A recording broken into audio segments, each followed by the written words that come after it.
In this video, I'm going to show you how you can add audio file on Filmora timeline. If you find this video helpful, I kindly request that you support me by liking my video and also by subscribing to my channel.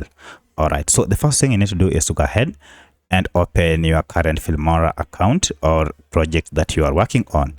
Once you are on your project, go ahead and open media here, and then this will give you an option or opportunity to add all your media files here before you can add them onto your timeline. So I like to go ahead and add an audio file to this media before we can add. So the first thing you need to do is to go ahead and add your media file here, whether it is an audio or video. And once you have added your media file here, that's when you can add it on your timeline.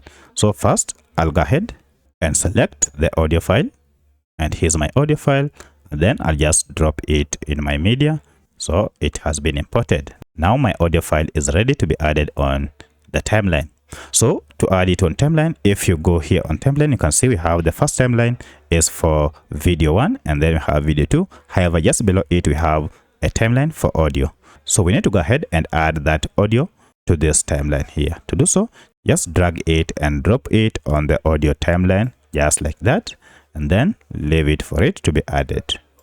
Now look at that, the audio file has been added. So if you play, do is greet you. You can hear the audio has been added. From here now, you can begin the trimming. For instance, if I want it to end here, I'll just go ahead and cut it from here. Then delete the other part, and that is it. So that's how you can add an audio file on timeline in Filmora video editor. If you have any other question, kindly let me know in the comment section. Otherwise, thanks for watching, and let's meet in the next video.